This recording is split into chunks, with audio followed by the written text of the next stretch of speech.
In a city run by loud men with loaded guns, the most dangerous person in the room is often the one who never speaks. Everyone in the underworld thought Julian Vanzetti was weak. They called him the Broken Prince, the mute son of the most ruthless Mafia Don in Chicago. His own father ignored him. His brother tormented him. But they made a fatal mistake. They assumed his silence meant he wasn't listening. They didn't know he was the sharpest mind in the family. Until one night, a waitress named Elsa did the unthinkable. She didn't just serve him a drink. She signed to him. That single movement of her hands started a war, unveiled a deadly secret, and ignited a romance that would burn the city to the ground.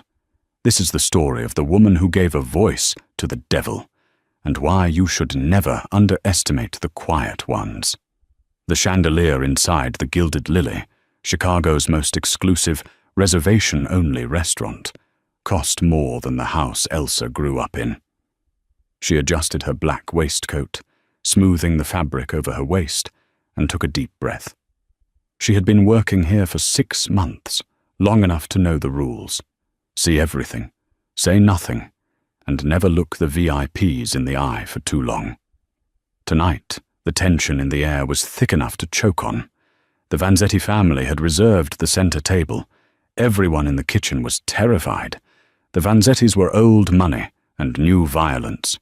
Don Salvatore Vanzetti, the patriarch, was a man whose laughter sounded like gravel in a blender. Beside him sat his eldest son, Marco, loud, brash, wearing a suit that was too shiny and a watch that was too big. And then there was the third man. Elsa watched from the server's station as they sat down. The third man sat on the far edge of the booth, almost pressed against the wall, as if trying to disappear. He was striking, dark hair swept back, high cheekbones, and eyes the color of storm clouds. But his posture was rigid. He looked less like a diner and more like a prisoner. "Don't stare, Elsa," the floor manager, Pierre, hissed in her ear. "That's Julian, the mute one. He's slow, they say. Just pour the wine for the Don and get out of the way."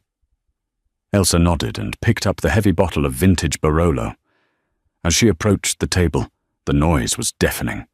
Marco was recounting a brutal story about a union strike he'd broken up, laughing while chewing on a piece of bread. Don Salvatore was nodding, his eyes scanning the room for threats. Julian sat perfectly still. He was staring at the menu, but his eyes weren't moving. "So," Marco boomed, slapping the table, "I'll have the porterhouse. Rare. Make it bleed." He pointed a fork at Julian without looking at him. "And get the dummy the chicken breast. Plain. No sauce. He made a mess last time." Elsa paused. She looked at Julian. His jaw tightened, a microscopic movement, barely visible. But he didn't react. He didn't look up. He simply closed his menu and let his hands rest flat on the white tablecloth. "And wine?" Elsa asked, her voice steady, addressing the table. "None for him," the Don grunted, waving a hand dismissively at Julian. "He gets confused." A flash of heat went up Elsa's neck. It wasn't just the rudeness. It was the dehumanization. She had seen this look before. Her younger brother, Leo, had lost his hearing at age 7 due to meningitis. She remembered the way teachers spoke over him, the way neighbors pitied him, assuming that because his ears didn't work, his brain didn't either. She finished pouring for Marco and the Don. Then she walked around the table to Julian's side. The table went quiet. Usually, servers just skipped him or placed the water glass down and ran. Elsa placed the water glass down gently. Then, making sure her body blocked the view from Marco and the Don, she caught Julian's eye. He looked up, startled. His eyes were intelligent, sharp, and filled with a suppressed, cold rage. She didn't speak. She moved her hands. "Do you want the chicken?" She signed in American Sign Language, ASL, her movements fluid and discreet near her apron. Julian froze. His grey eyes widened just a fraction. For a second, the mask of the broken sun slipped. He looked at her not as a servant, but as a person. He moved his hand beneath the table edge. It was subtle, barely a twitch of fingers, but distinct. No. Elsa's heart hammered against her ribs. What do you want? She signed back. Julian glanced at his father, who was busy arguing with Marco about a shipment from the docks. Julian looked back at Elsa. His fingers moved rapidly, precise and elegant. The osso buco and a glass of the Cabernet. Hide it in a water glass. Elsa suppressed a smile. She nodded once, a professional nod that gave nothing away. Very good, sir, she said aloud, for the benefit of the others. 20 minutes later, the entrees arrived. The runners brought Marco his steak and the Don his veal. When Elsa placed the plate in front of Julian, Marco sneered. I said chicken for him. What is this? Marco demanded, pointing at the rich braised shank on Julian's plate. My apologies, sir, Elsa lied smoothly, her face a mask of calm. The kitchen ran out of the chicken breast. The chef prepared the osso buco specially for the gentleman, on the house, as an apology. It's very tender, easy to eat. Marco scoffed. Whatever. Just don't let him choke on the bone. Elsa poured a dark liquid into Julian's water goblet. To the untrained eye, it might have been cola or dark water. Julian took a sip. It was the Cabernet. For the first time all night, the ghost at the table came alive. He ate with dignity, savouring the food. Midway through the meal, while Marco was yelling at a busboy, Julian caught Elsa's gaze from across the room. He raised 2 fingers to his lips and tapped twice. Thank you. Elsa felt a strange flutter in her chest. It wasn't attraction. Not yet. It was the thrill of a shared secret in a dangerous room. But she didn't know that by acknowledging him, she had just placed a target on her own back. The shift ended at 2 a.m. The Vanzettis had left hours ago, leaving a massive tip that Marco had thrown onto the table like he was feeding pigeons. But when Elsa cleared the table, she found something else. Under Julian's plate, tucked neatly into the linen napkin, was a single bill, $100. And written on the bill in elegant architectural handwriting were 3 words. They are watching. Elsa had stared at the money in the locker room, a cold chill running down her spine. Who is watching? The family? Or someone else? She pushed out the heavy metal back door of the Gilded Lily and into the cool Chicago night. The alleyway was dimly lit, smelling of rain and old garbage. Her apartment was only a 6-block walk, but tonight the shadows seemed longer than usual. She wrapped her coat tighter around herself, her boots clicking on the wet pavement. She couldn't shake the image of Julian's eyes, the intelligence behind the silence. Why did he pretend to be slow? Why did he let his brother treat him like a dog? She turned the corner onto 5th Street and stopped. A black SUV was parked at the curb, engine idling. The windows were tinted pitch black. Elsa's heart stopped. She turned to walk the other way, but 2 men stepped out from the shadows of a building entrance. They weren't wearing the expensive suits of the Vanzettis. They wore leather jackets and jeans. You the waitress? One of them asked. He had a scar running through his eyebrow and a thick Russian accent. I don't have any money, Elsa said, her voice trembling but loud. She backed up. We don't want money, the man said, stepping closer. We want to know what you said to the dummy. Elsa's blood ran cold. The Russians, the Petrov crime syndicate, they were the Vanzettis' rivals. Someone had been watching the dinner. I didn't say anything, Elsa stammered. I just served food. We saw the hands, the second man said. He pulled a switchblade. The click echoed in the silent street. You were throwing signs. Julian Vanzetti doesn't communicate with anyone. So why did he talk to you? He didn't. The man with the knife lunged. Elsa screamed and scrambled back, tripping over a curb and falling hard onto the asphalt. She threw her hands up, bracing for the pain. Thwack! It wasn't the sound of a knife hitting flesh. It was the sound of a heavy object hitting bone. Elsa opened her eyes. The man with the knife was on the ground, groaning, clutching a shattered knee. Standing over him was a figure in a dark trench coat. The second Russian reached for a gun in his waistband, but the figure moved with terrifying speed. A fluid spin, a brutal kick to the solar plexus, and a chop to the throat that sounded like a branch snapping. The Russian collapsed, gasping for air, incapacitated in seconds. The savior turned around. Under the amber street lamp, the face was unmistakable. Julian Vanzetti. He wasn't the hunched, passive figure from the restaurant. He stood tall, his chest heaving slightly, his fists unclenched but ready. He looked lethal. He walked over to Elsa and offered a hand. She stared at it, then up at him. She took it. His grip was warm and calloused. He pulled her up effortlessly. You, Elsa breathed. You can fight. Julian looked at the groaning men on the ground, then back at her. His expression was grave. He raised his hands. Are you hurt? No. Elsa shook her head, her adrenaline still spiking. You followed me? I knew they were in the restaurant, he signed. They have a mole in the kitchen. They think I know where my father keeps the ledger. They thought you were my messenger. Elsa's eyes widened. The ledger? I don't know anything about a ledger. I know, Julian signed, his movements sharp and angry. But now they have seen your face. You are involved, Elsa. How do you know my name? Julian paused. A flicker of something softer passed through his eyes. I read your name tag. And I listen. I hear everything. Sirens wailed in the distance. Julian tensed. He reached into his coat pocket and pulled out a burner phone. He pressed it into her hand.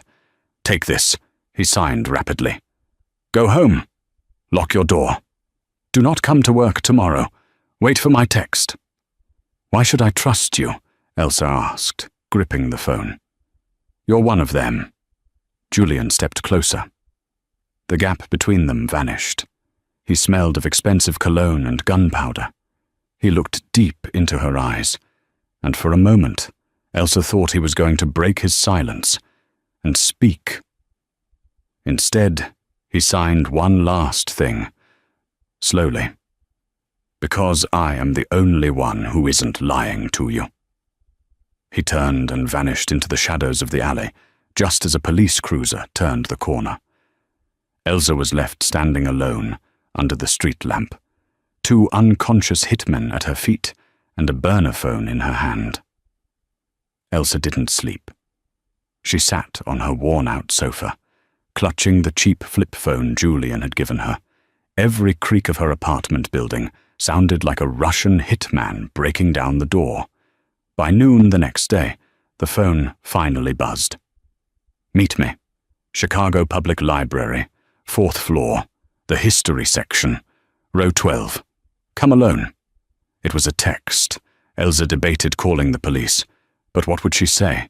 The mute son of a mob boss saved me from Russian ninjas? The Vanzettis owned half the police force. If she went to the cops, she'd be dead by sunset. She wore a hoodie and sunglasses, taking 3 different buses to get to the library downtown. The massive building was quiet, smelling of dust and paper.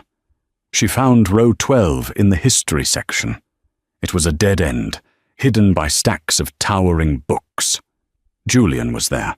He was wearing a simple grey sweater and jeans, looking like a grad student rather than a mafia heir. He was reading a book on military strategy, Sun Tzu's The Art of War. When he saw her, he closed the book. He didn't smile, but his shoulders relaxed. "Thank you for coming," he signed. "I didn't have much choice," Elsa whispered, keeping her voice low. "Those men, will they come back?" "Yes," Julian signed. "The Petrovs are aggressive. They think my father is weak. They think I am the weak link. They want to kidnap me to force my father to surrender territory. Now they think you are my weakness." "But we don't even know each other," Elsa hissed. "Perception is reality in my world," Julian signed. "But we can use this." "Use this? I'm a waitress, Julian. I have a sister in college. I have rent. I can't be part of a mob war." Julian stepped closer. He pulled a notepad from his pocket and wrote something down, then showed it to her. "I can protect you, and I can pay for your sister's college, in full. Cash." Elsa stared at the paper. It was a temptation she couldn't ignore. "What do you want in return?" Julian crumpled the paper and put it in his pocket. He raised his hands. "I need a voice. My father and brother, they don't respect me. They discuss business in front of me because they think I'm stupid. I know where the bodies are buried. I know the roots. I know the traitors. But I cannot speak up without revealing that I am not the fool they think I am."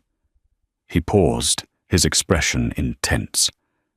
"I need someone to be my ears in the places I cannot go, and my voice when I need to negotiate with people who don't know sign language. I need a partner." "You want me to be your translator?" Elsa asked, incredulous. "For illegal deals?" "No," Julian signed. "I want you to help me take over the family." The silence in the library was deafening. Elsa stared at him. This wasn't just a bruised boy. This was a coup in the making. "Your brother is the heir," she whispered. "Marco." Julian's face darkened. "Marco is a butcher. He will run the family into the ground within a year. If he takes over, there will be a war in the streets. Innocents will die, including people like you. I can stop it. I can make the business cleaner, safer." He reached out and gently touched her arm. The electricity of the contact made her jump. "I have never trusted anyone, Elsa. But when you signed to me in the restaurant, you saw me. Please, help me save my family from itself." Elsa looked at his hand on her arm, then up to his eyes. She saw the desperation there, but also the strength. She thought of the Russians in the alley. She was already in the game, whether she wanted to be or not. "Okay," she whispered, "but the moment it gets too violent, I'm out." Julian nodded solemnly. Then he signed something that made her heart stop. "Tonight is the first test. Marco is meeting the supplier at the docks. He plans to skim money from the top. We are going to catch him." "We?" "You drive," Julian signed, a hint of a smirk touching his lips. "I can't be seen behind the wheel. I'm supposed to be at home, playing video games." Elsa let out a nervous laugh. She was about to hijack a mafia deal with the mute Prince of Chicago. "Fine," she said, "but you're buying me dinner first, and not at the Gilded Lily." Julian's eyes crinkled at the corners. "Deal."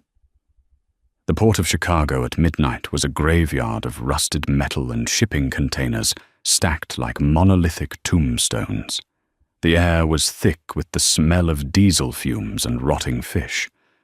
Elsa's hands gripped the steering wheel of her 10-year-old Honda Civic so tightly her knuckles turned white. Next to her in the passenger seat, Julian was a statue of concentrated energy. He wore black tactical gear that made him blend into the shadows, a stark contrast to the preppy sweater in the library. He directed her with sharp, minimalist hand gestures. Left, slow, kill lights. They parked behind a stack of containers marked Maersk, 300 yards from Warehouse 14. "Stay here," Julian signed. His grey eyes were hard, devoid of the softness she had seen earlier. "Keep the engine running. If you hear shooting, Leave. Do not wait for me." "I'm not leaving you," Elsa whispered, the words slipping out before she could stop them. Julian paused, his hand on the door handle. He looked back at her, an unreadable expression flickering across his face. He didn't sign anything.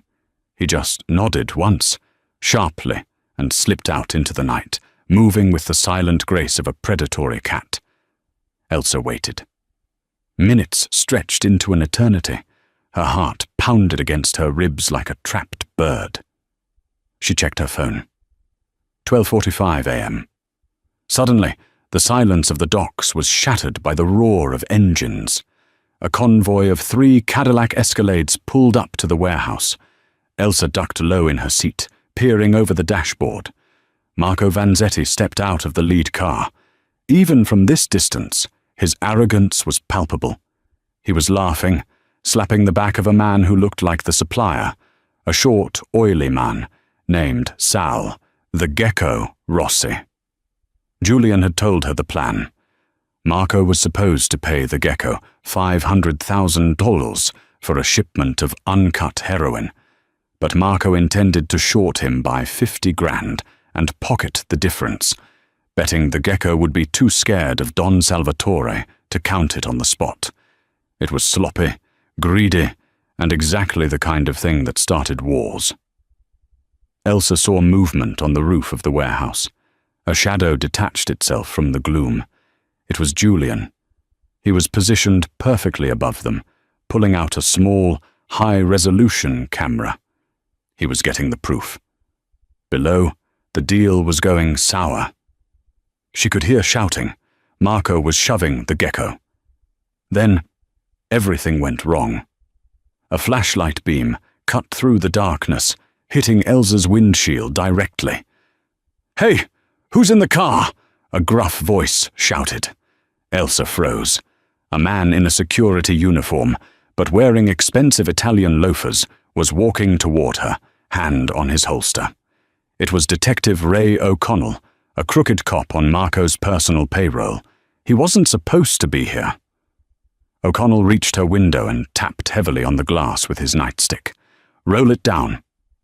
Now." "This is a restricted area." Elsa's mind raced. If she rolled it down, he'd recognize her. If she sped off, Marco would know something was up. She didn't have to decide. A dark shape dropped from the sky, landing silently behind the detective. Before O'Connell could turn, Julian had him in a sleeper hold. It was brutal and efficient. There was a brief struggle, a choked gasp, and then the corrupt detective went limp. Julian lowered him quietly to the asphalt. Julian looked at Elsa through the windshield. His eyes were wild with adrenaline. He pointed to the camera around his neck, then to the exit. "Go, now." Elsa slammed the car into reverse, tires screeching on the concrete. The noise drew the attention of the men at the warehouse. "What was that?" Marco shouted. Guns were drawn instantly. Bullets pinged off the shipping containers around them as Elsa spun the car around. Julian dove into the back seat just as she floored the accelerator. The back windshield shattered as a round from Marco's handgun blew through it, showering them in safety glass. Elsa didn't scream.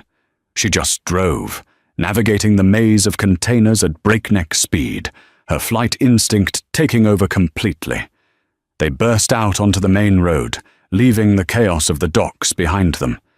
She drove for 20 minutes in silence, her whole body shaking. Finally, Julian reached forward from the back seat and gently placed a hand on her shoulder. She pulled over into a deserted gas station parking lot and killed the engine.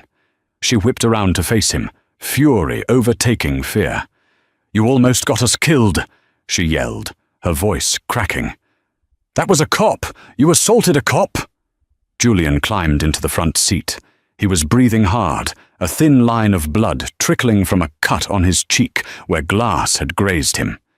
He looked exhilarated. He held up the camera. On the small digital screen, there was a crystal-clear image of Marco skimming stacks of cash into his own briefcase, while the gecko wasn't looking. "We got him," Julian signed rapidly. "My father hates thieves more than anything. This ends, Marco." "And what about us?" Elsa demanded, wiping glass from her hair. "Marco saw my car. He knows someone was watching.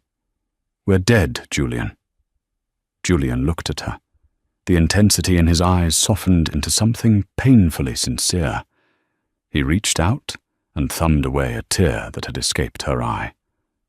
"Not us," he signed slowly. You.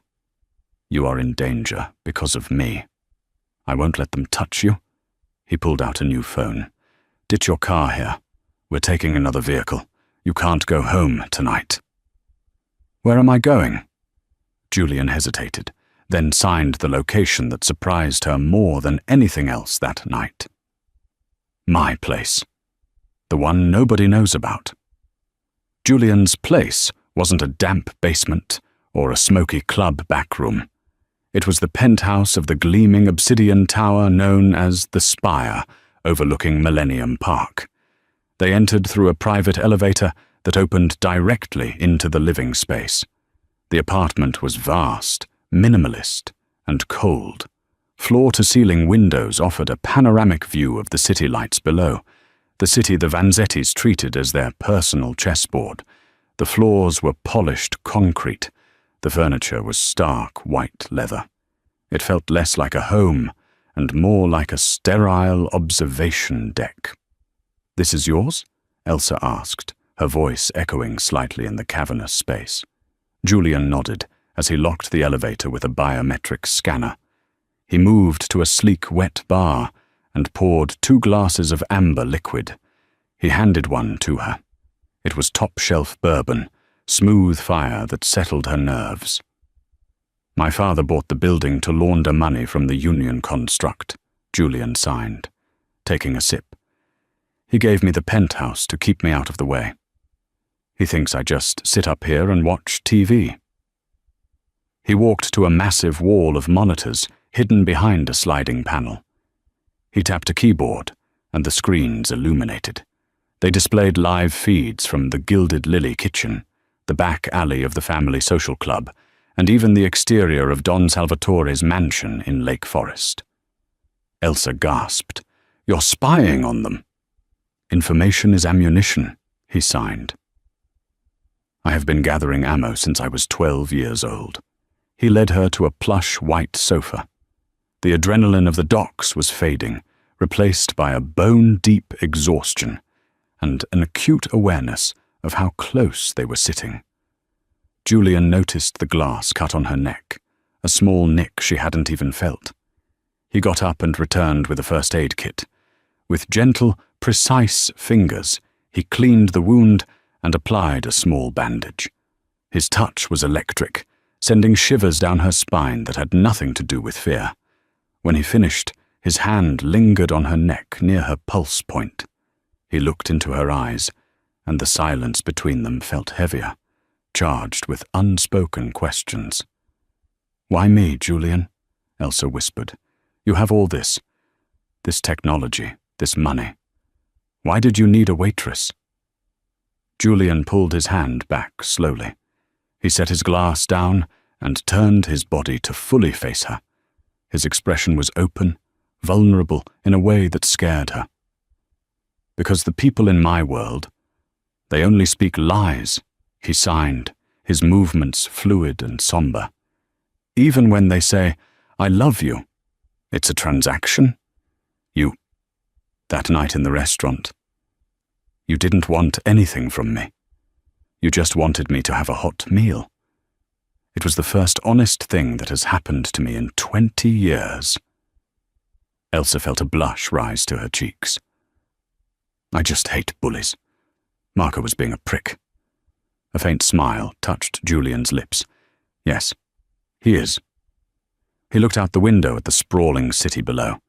The silence stretched, but this time it felt companionable. "Julian?" Elsa asked softly, daring to ask the question everyone in Chicago whispered about. "Why don't you speak? The doctors. They say there's nothing physically wrong with your voice." Julian flinched. The mask of cool detachment slammed back into place.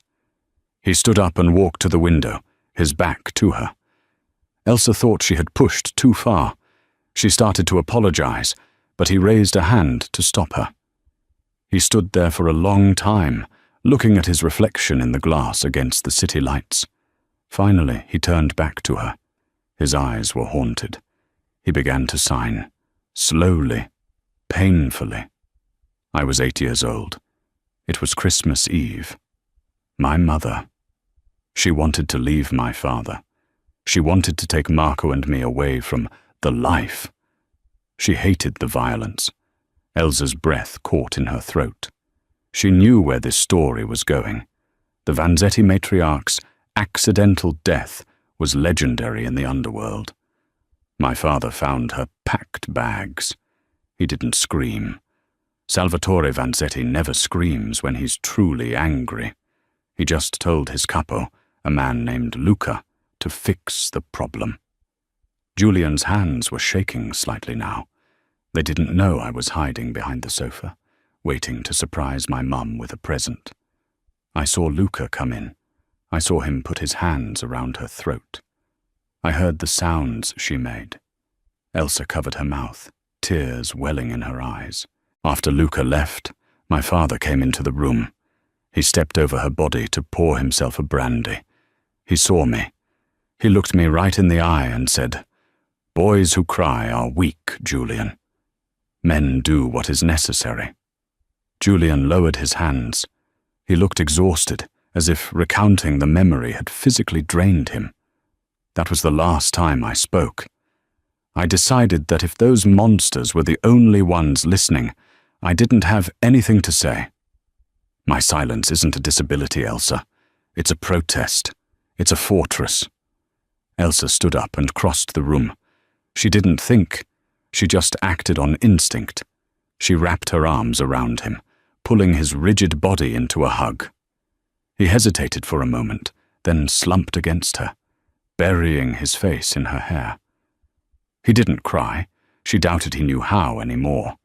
But he held on to her like a drowning man clutching a life raft. In that moment, in the glass tower above the city, Elsa knew two things with absolute certainty. She was hopelessly in love with the broken Prince of Chicago, and she would burn the whole city down to protect him. They spent 3 days in the penthouse. It was a strange, suspended reality. Outside, a war was brewing. Inside, it was quiet meals, long conversations in ASL, and a slowly burning romance that terrified Elsa with its intensity. They didn't sleep together. The tension was there, thick and heavy, but Julian seemed to treat her with a reverence that bordered on holy. He was terrified of breaking the only good thing in his life. On the third afternoon, while Julian was in the shower, Elsa's burner phone buzzed. It was a text. "Not from Julian. We have your sister. The University of Illinois campus. Nice dorm room. If you want her to graduate alive, bring the mute to the old meatpacking plant on Racine Ave in 1 hour. Alone. If you tell him, the girl dies first." The blood drained from Elsa's face. It was signed with a single Russian character. The Petrovs. Panic clawed at her throat. Her little sister, Maya, who knew nothing of this world. The bathroom door opened, and Julian walked out, a towel wrapped around his waist, steam billowing behind him. He saw her face and immediately knew something was catastrophically wrong. "What is it?" He signed, striding toward her. Elsa shoved the phone into her pocket. Her hands were shaking uncontrollably. "Nothing. I just need some air. I'm going down to the lobby for a coffee." Julian narrowed his eyes. He knew her tells now. He stepped in front of the elevator doors, blocking her path. "You're lying to me, Elsa. Show me the phone." "Move, Julian," she snapped, her voice high and desperate. "I said I need air." He reached for her pocket. She tried to slap his hand away, but he caught her wrist, gently but firmly. He pulled the phone from her pocket and read the text. His face went terrifyingly blank. The storm cloud grey of his eyes turned to ice. "They are bluffing," he signed rapidly. "They don't have your sister. It's a trap to draw me out." "How do you know?" Elsa cried. "I can't take that risk. It's Maya." "Because I have had a tale on your sister since the night I met you." Julian signed. He walked to the wall of monitors and brought up a new feed. It showed a live view of a college library.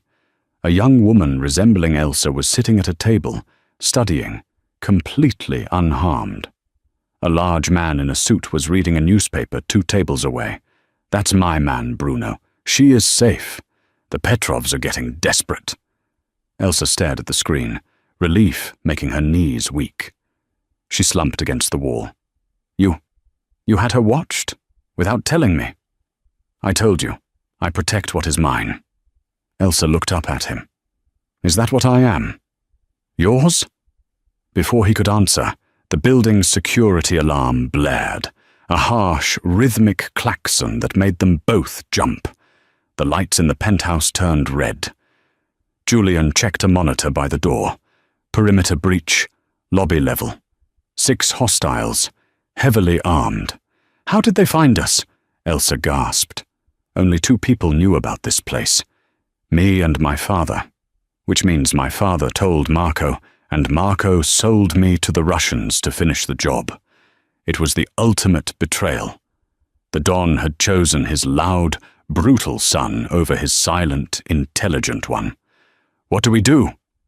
Julian ran to a hidden wall safe and pulled out 2 customized Glock 19s and extra magazines.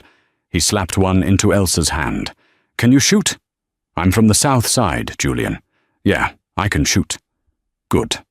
The elevator is cut. They're coming up the stairs. 30 floors. We have about 10 minutes before they blow the doors." He started moving furniture, creating choke points and cover. He was calm, methodical, a general preparing his battlefield. "We can't hold them off forever," Elsa said, checking the weapons chamber. "We don't have to," Julian signed, his eyes gleaming with a cold fury. "I just sent the video of Marco stealing the money to every capo in the family and to the Petrov leadership. By now everyone knows Marco is a thief and a traitor who started a war for profit." "You just lit a match in a fireworks factory," Elsa breathed. "Exactly. Now we just have to survive the explosion." The sound of boots thudding on stairs echoed through the heavy door.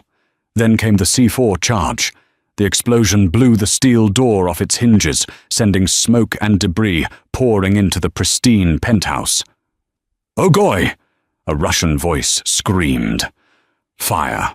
Automatic gunfire erupted, shredding the white leather sofas and shattering the expensive art on the walls.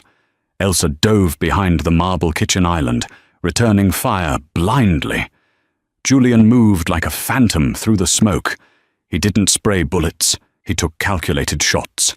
2 Russians dropped in the doorway, but there were too many of them. They pushed into the room, clad in heavy body armor. A massive Russian, the leader, spotted Elsa behind the island. He raised an assault rifle. "Elsa, down!" Julian broke cover. He sprinted across the open space, diving in front of Elsa just as the Russian pulled the trigger. Julian jerked violently as 3 rounds slammed into his back. His armor vest stopped too, but the 3rd caught him in the shoulder, spinning him around. He crashed to the floor, gasping.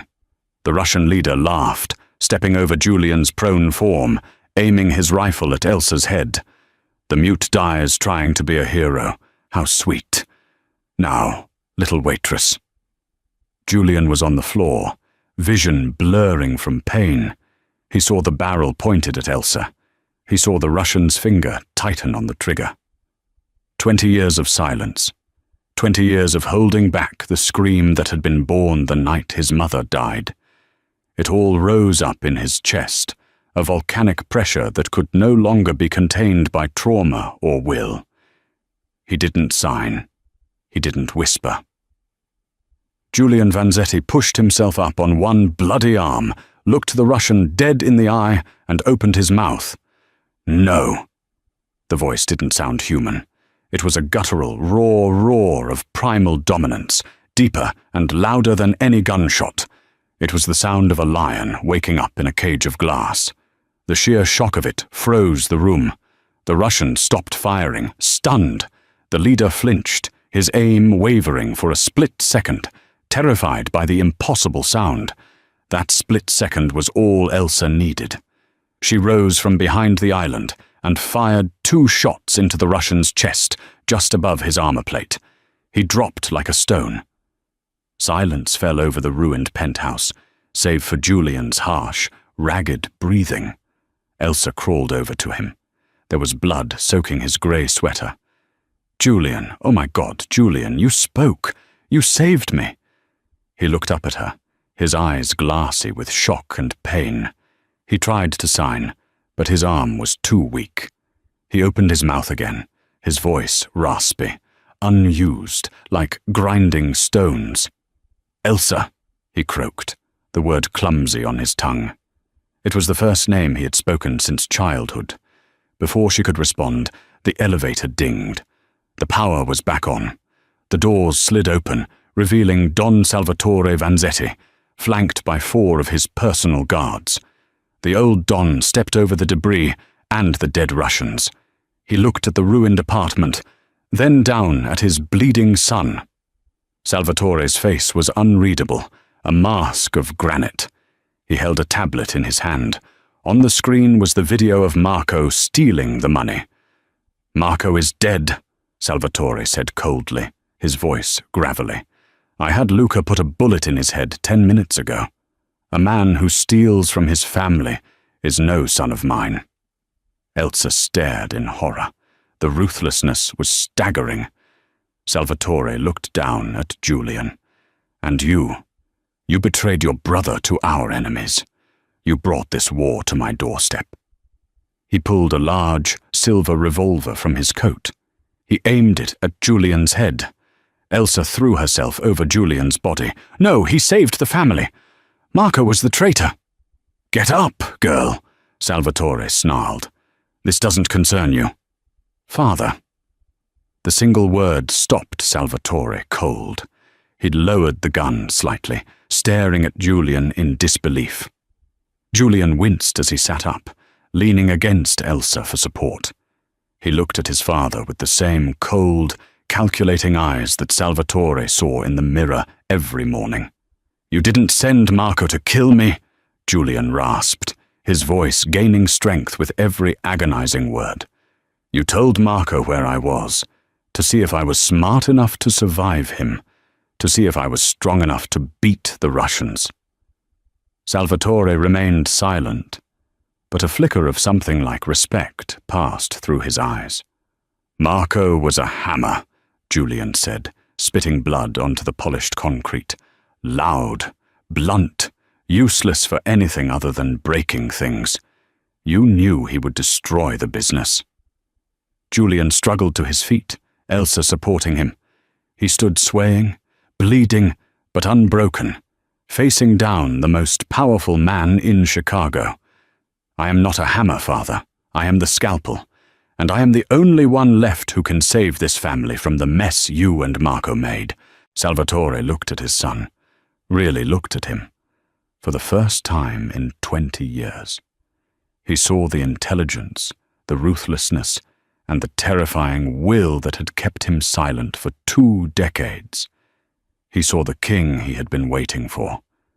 Slowly, deliberately, Don Salvatore put the revolver back into his coat. He stepped forward, took Julian's bloody hand, and kissed the ring on his own finger before placing it in Julian's palm. "The city is yours, my son," Salvatore whispered. "Fix it." 6 months later, the Gilded Lily was under new management. It was quieter now. The gaudy gold trim had been replaced with tasteful dark wood and subtle lighting. The clientele was still rich, still dangerous, but the loud, drunken brawls that characterized Marco's era were gone. Disorder was not tolerated, Elsa stood near the entrance, no longer wearing a waitress uniform. She wore a tailored black Alexander McQueen suit that cost more than her car. Her hair was cut into a sharp, professional bob. She was the manager of the restaurant, and privately, the consigliere to the Don of Chicago. She watched as the center table began to fill up. The heads of the 5 families had flown in for a sit-down. They were nervous. They had all heard the rumors about the new Vanzetti Don, the ghost who had come back to life. The doors opened, and the room fell dead silent. Julian walked in. He walked with a slight limp now, a permanent reminder of the night in the penthouse. He wore an impeccably tailored charcoal suit. He didn't look at the floor anymore.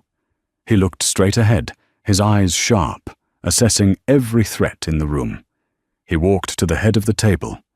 Don Salvatore had retired to a villa in Sicily, leaving the entire operation to his surviving son. Julian sat down. The other bosses waited, expecting a speech, a declaration of power. Julian just looked at them. He let the silence stretch, letting them squirm under his gaze. He knew the power of silence better than anyone. It intimidated them more than shouting ever could. Finally, he looked over at Elsa, standing by the bar. He raised 2 fingers to his lips and tapped twice. Thank you. It was a private signal, a reminder that no matter how high they climbed in this dark world, they were partners.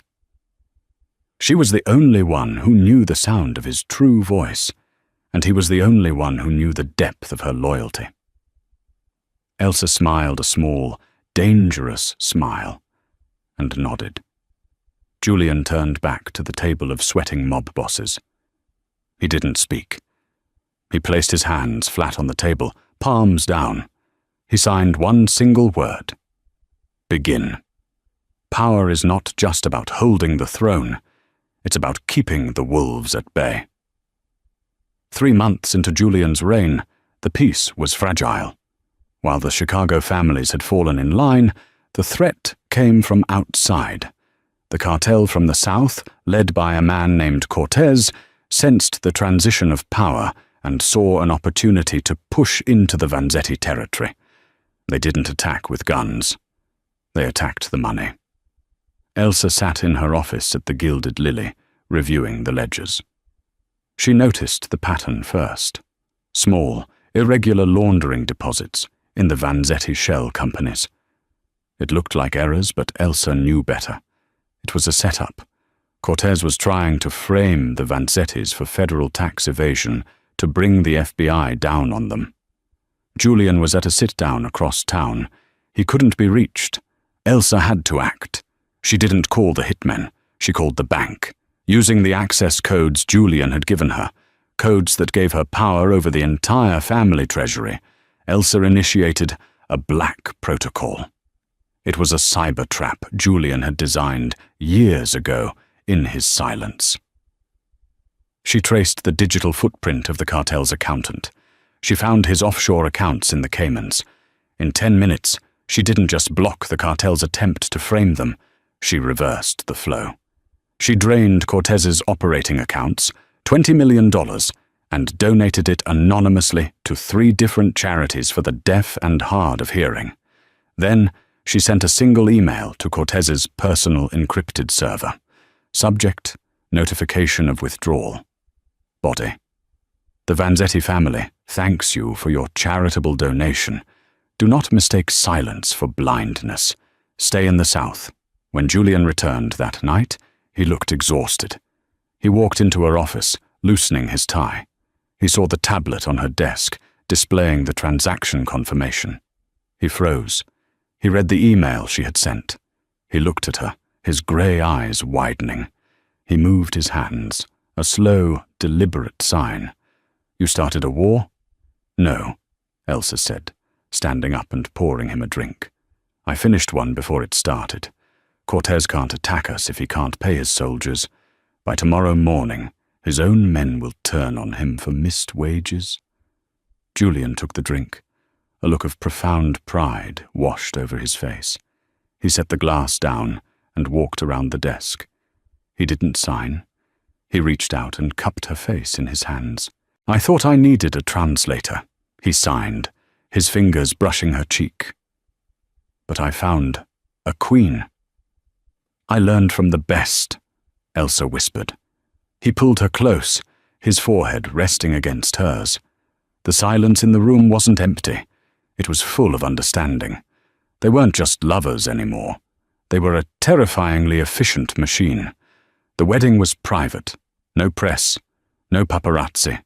Just the inner circle and a perimeter of 50 armed guards at the Vanzetti estate on Lake Michigan. Elsa wore white, a stark contrast to the dark world she had married into. As she walked down the aisle of the garden, she saw Julian waiting. He wasn't hiding in the shadows today. He stood in the sunlight, proud and unyielding. The ceremony was short. When it came time for the vows, the priest looked at Julian, expecting him to nod or sign. Julian took Elsa's hands. The guests, hardened killers, thieves and politicians, held their breath. Julian turned to the crowd, then back to Elsa. He took a deep breath. His voice was stronger now, though still raspy, like gravel moving over velvet. He had been practicing for weeks for this single moment.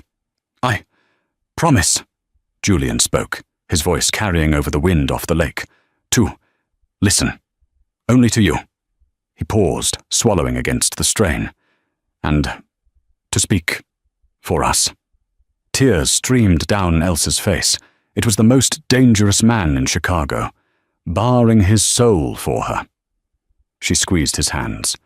"And I promise to be your voice when you are tired, and your shield when you are vulnerable. I love you, Julian." They kissed, and for a moment, the wars, the money, and the violence faded away. Later that night, during the reception, they took the floor for their first dance. The song was "Enjoy the Silence" by Depeche Mode, a slow, acoustic cover. As they swayed, Julian pulled her close. He didn't speak, but he didn't have to. He moved his hand against the small of her back, tapping a rhythm against her spine. "Are you happy?" Elsa looked up at him, at the husband who had saved her life, and the king she had helped crown. "I'm alive," she whispered, "and I'm with you. That's enough." Julian smiled, a rare, genuine smile that reached his eyes. He spun her around, and as the music swelled, Elsa Vanzetti realized that the girl who waited tables was gone. She was the keeper of the silent dawn, and together they would make the world listen. And that is the story of Julian and Elsa, from a silent dinner at a restaurant to ruling the Chicago underworld. They proved that you don't need to be the loudest person in the room to be the most powerful. Julian found his voice, not by shouting, but by finding the one person who actually bothered to listen. Now, I have a question for you guys. In the end, Julian spared his father, Don Salvatore, allowing him to retire. Do you think that was a mistake? In the Mafia world, leaving a former king alive is usually a death sentence. Let me know in the comments below. Would you have pulled the trigger, or did Julian make the right choice? If you enjoyed this story of betrayal, romance, and revenge, please smash that like button. It really helps the channel grow. And don't forget to subscribe and hit the bell icon so you don't miss our next story, where we'll be diving into a story about a runaway bride who hides in a biker gang's clubhouse. You won't want to miss that. Thanks for watching, and remember, watch out for the quiet ones.